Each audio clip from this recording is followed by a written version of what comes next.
So I watched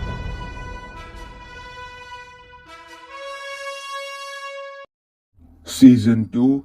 So this is a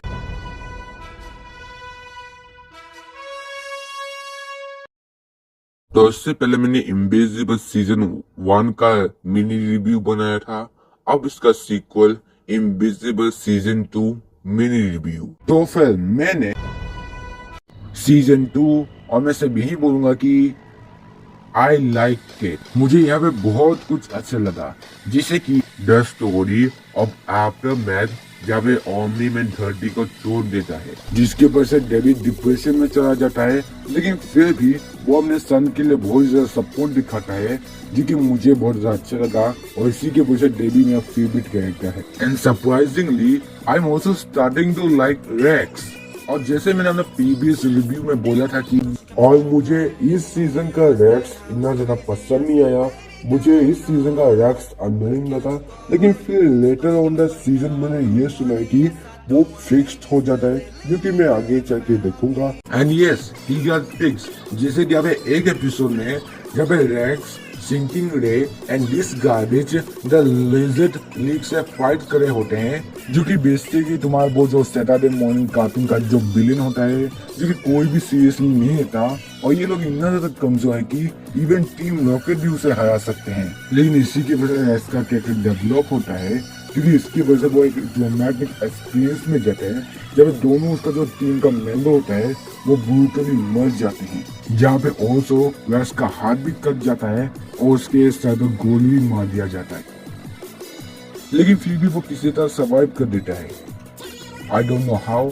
और ये सब कुछ इसलिए हो रहा है क्योंकि जो बाकी का गार्डियंस वाला ग्रुप है वो किसी दूसरे मिशन के लिए जाते हैं, जो कि सीजन 1 में सेटअप हुआ था, जहाँ पे वो एक अनोइंग ए होल से एक अच्छा सा हीरो बन जाता है, which I pretty like it। और ये थोड़ा बहुत फनी भी है कि ये सब कुछ इसलिए हुआ because of this Saturday morning like cartoon villains, which is kind of funny if you think about it, and the interaction between him and Eve was kind of awesome and cute, not gonna lie, but the best part of all, they fixed Amber। and जैसे कि again मैंने अपने previous video में भी बोला था, and I dislike Amber।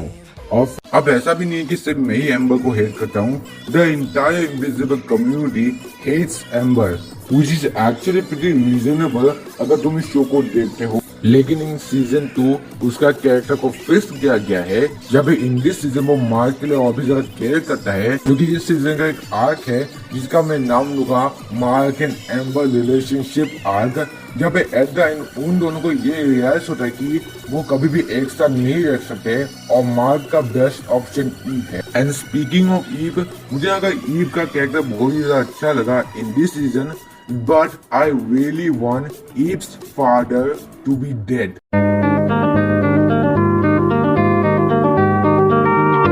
अब देखो इस सीजन बहुत कुछ हुआ है जो कि मुझे पसंद आया, जैसे कि डॉनर फाइंडिंग आउट कि वो असल में एक रोबोट है। फिर लेटर ऑन वो रिक से भी इंटरेक्शन करता है, जो कि विलियम का बॉयफ्रेंड है, जो कि अभी भी एक ट्रॉमा में जी रहा है। और साथ साथ इन दिस एपिसोड एलन को में खुद का एक एपिसोड मिलता है, जिसकी वजह से ये स्टोरी और भी ज्यादा प्रोग्रेस होता है। एंड ओमनी मैन जो कि स्लोली एक अच्छा इंसान बन रहा है, जो कि मुझे बहुत ही ज्यादा अच्छा लगा।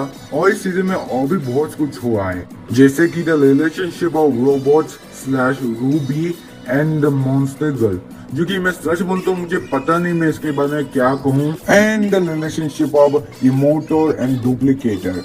अब देखो I hate duplicate and about immortal, well I both hate and like immortal. अब ऐसा क्यों है, मैं इसके ऊपर एक सेपरेट वीडियो बनाऊंगा। और साथ ही शो में एक नया कैरेक्टर भी आया है जिसका नाम है bullet proof. Yes I know, very creative name. And in the entire season इसने कुछ भी नहीं किया है except roasting the entire guardians of the globe members. What? This place. What about it? We're supposed to be the best there is. Best superheroes on the planet. And? You serious? Okay, let's do the lineup. You got a guy who's supposed to be a genius, but the best idea he could come up with was to make himself a new body with DNA he stole from a coworker, so he could date a different coworker who currently does not want to date him. That same gets younger each time she uses her powers and doesn't seem to care she's gonna be eating strained carrots before too long. Our leader's a guy who's so old, he dust. And his boss is a suit who sacrifices all in a second to save white America. Then there's the girl who broke all her bones trying to explode someone from the inside out. Which is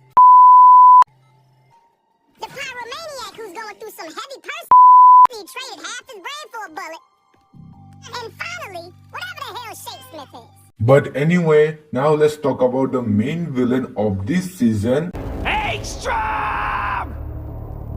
You're To be honest, मैं ये completely भूल गया था कि यहाँ पे एंस्टम भी है, क्योंकि इस सीजन में इतना कुछ हो रहा था और एंस्टम इतना ज्यादा कुछ इंटरेस्टिंग भी नहीं है। लेकिन फिर भी अगर हम एंस्टम की बात करें तो फिर या इज अ प्रीटी डम विलन, और बहुत लोग ये भी मानते हैं कि एंस्टम एक डम विलन है, which I agree. I remember in episode 1 जहाँ पे एंस्टॉर्म के पास ऐसा पावर है कि वो कोई भी ऐसा दूसरे यूनिवर्स का पोर्टल खोल सकता है, तो उसी वजह से वो जितना भी अपना खुद का वेरिएंस है फ्रॉम डिफरेंट यूनिवर्स उस सबको एक रूम में बुलाता है, और वो साथ मॉडर्न ट्विस्ट को भी बुलाता है ताकि वो एक मशीन बना सके, ताकि जितना भी वो डिफरेंट वेरिएंस है ऑफ एंस्टॉर्म, वो सारा जो नॉलेज है डिफरेंट वेरिएंस का वो खुद ले सके। लेकिन अनफॉर्चुनेटली वहाँ पे आ जाता है और उसे लगता है कि मॉडर्न ट्विस्ट यहाँ पे कुछ बुरे काम कर रहे हैं, तो इसी वजह से वो रोकने की कोशिश करता है।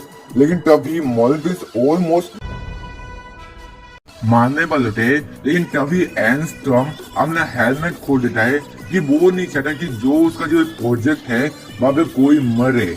लेकिन जब वो उस हेलमेट को खोल देता है, एक बहुत बड़ा धमाका होता है जिसकी वजह से सभी ब्रेन्स तो मर जाते हैं, लेकिन जो असली एंस्टॉर्म होता है इस यूनिवर्स का एंस्टॉर्म, वो किसी तरह से बच जाता है, but not in a good condition. लेकिन उसी धमाके की वजह से वो ईविल बन जाता है और वो ये ठान लेता है कि वो कभी भी रेस्ट नहीं लगा until he kills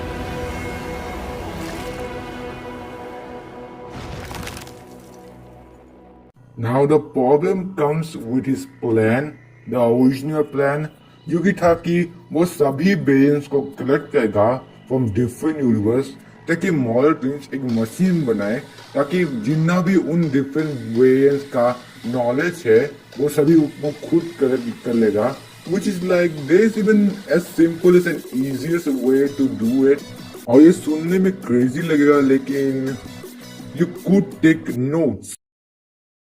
I mean, you could just taking notes from each variant, like how did they cure cancer or etc. But I guess building a machine was more easy. And here's another thing, जब उसके साथ वो accident हुआ था तो उसी वजह से वो अपना माइंड को लॉस कर देता है, और उससे ये लगता है कि जो मार्क इस यूनिवर्स का जो मार्क है वो ईवल है, क्योंकि इन अदर यूनिवर्स वहाँ का जो है वो ईवल है। जब एंस्टॉर्म फ्रॉम डिफरेंट यूनिवर्स का जो वेरिएंस है वो मर चुका है बिकॉज ऑफ ईवल। जहाँ पे in one universe sinister mark A evil version of, भले इसका ऑफिशियल नेम इनविंसिबल है, but I am not calling this stupid name. लेकिन ये जो वेट है इसने एंस्टॉर्म को मारा ही मारा, लेकिन उससे पहले इसने इसका बेटे को सबसे पहले मार दिया। तो I can get the point, या कि वो मार्क को इतना हेट क्यों करता है, और उसे ये भी नहीं पता कि वो अच्छा मार्क है। But he is the thing, उसे ये पता है कि इस यूनिवर्स का जो मार्क है वो एक अच्छा मार्क है, मगर उसे ये पता है कि वो इस यूनिवर्स का एक अच्छा मार्क है ओनली। लेकिन फिर भी वो वही मार्क को मानना चाहता है जो कि अच्छा है, और उसके साथ उसने कुछ भी गलत नहीं किया। And now instead of killing those variants of mark जो कि ईवल है और उसने उसे टॉर्चर किया है, वो इंस्टेड सभी जो मार्क का वेरिएंट्स है ईवल वाला, वो सबको एक ग्रुप में इकट्ठा कर देता है और वो सभी ईवल वेरिएंट्स को रिलीज कर देता है टू डिस्ट्रॉय दिस यूनिवर्स, जिसका सिर्फ अच्छा मार्क ही है, और जिसकी वजह से एक वॉर स्टार्ट होता है जिसका नाम होता है द वॉर। जो कि ये कॉमिक में हुआ है, लेकिन साथ ही साथ ये सीजन 3 में भी हुआ है। And this is the reason why Enstam is the stupidest villain ever. अब चलो इस सीरीज का मेन कैरेक्टर मार्क ग्रेसन की बात करते हैं। Now perhaps Mark is probably the best written character in Invisible series. Like हमें देखने को मिला कि कैसे वो सबको ये जो कॉलेज लाइफ है वो स्ट्रगल कराए और बीइंग अ सुपर हीरो, और साथ ही वो एक ट्रॉमेटिक एक्सपीरियंस में भी जा रहा है ऑफ डैडी इशू। और साथ ही साथ इन सीजन फिनाली जब वो एंस्टम को मार देता है, मार्क का फुल ऑन मेंटल ब्रेकडाउन होता है। बिकॉज नॉट ओनली जस्ट वो यहीं पर हमेशा के लिए फंसा रहेगा, बट मार्क ने पहली बार किसी को मार दिया है।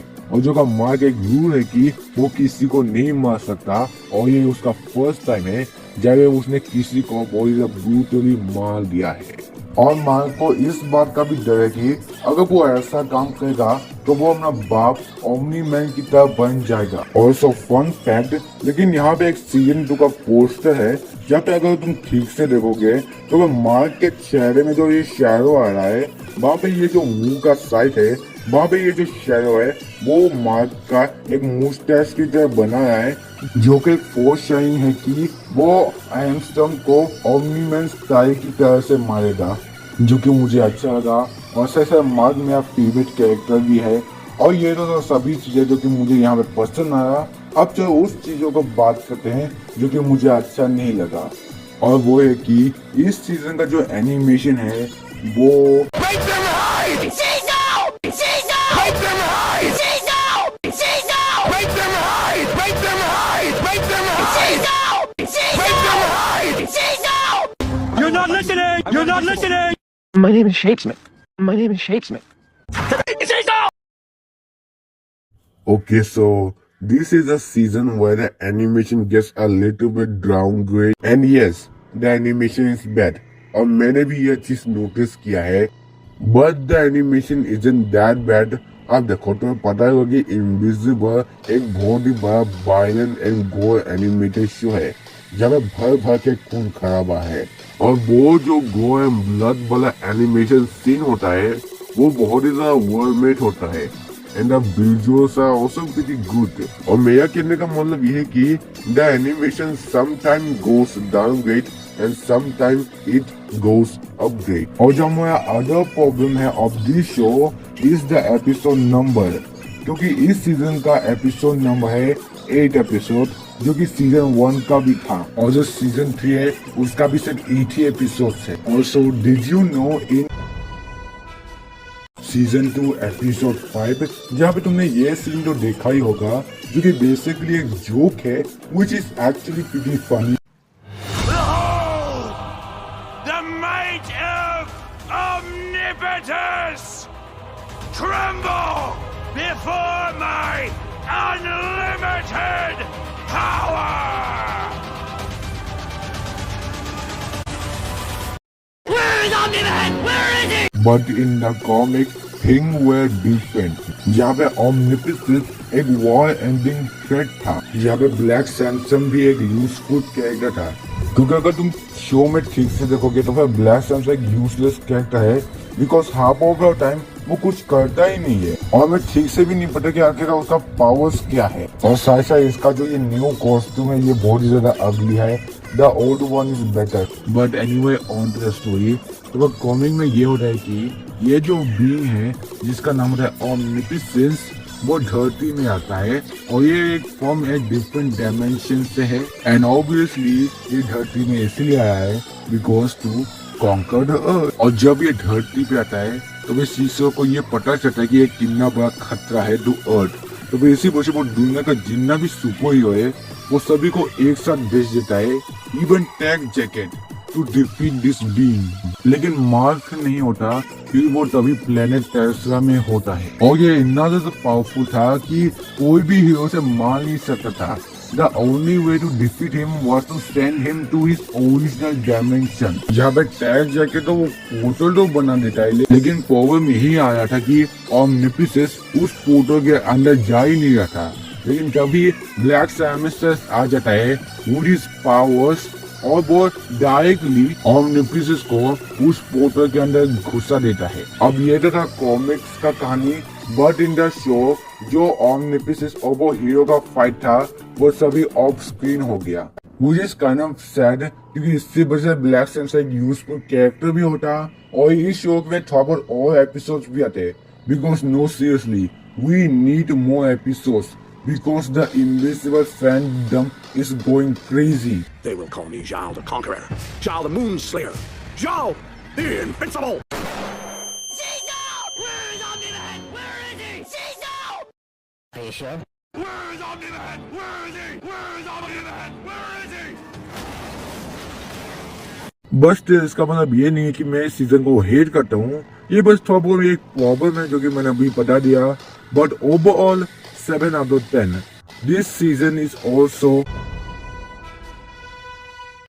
we got our first look at dinosaur for season 4.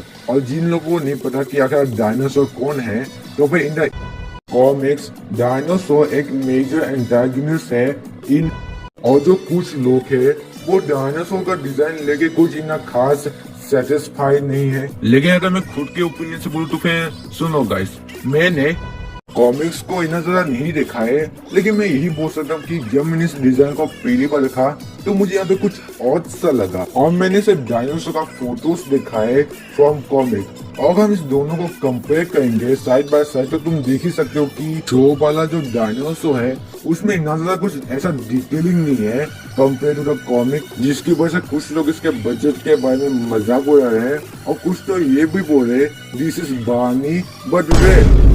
But in my opinion मैं बोलूंगा कि द डिजाइन इज ओके, मतलब yes they butchered the detailing on it but still the design looks okay. तो फिर हाँ गाइस, यही था मैं आज का वीडियो। और हाँ, मुझे पता है कि वीडियो अपलोड होने में बहुत ही ज्यादा देर लगा है। I was on a vacation because it was my summer vacation, but for now मैं कोशिश करूंगा कि मैं इस चैनल पे एक्टिव रहूं। And yeah guys, that was the today video. I hope you enjoy the today video. मैं मिलता हूँ आप लोगों से to the next video, but for now tata, goodbye, thanks for watching and overall Cecil! I need you, Cecil! Are you sure? Pretty sure.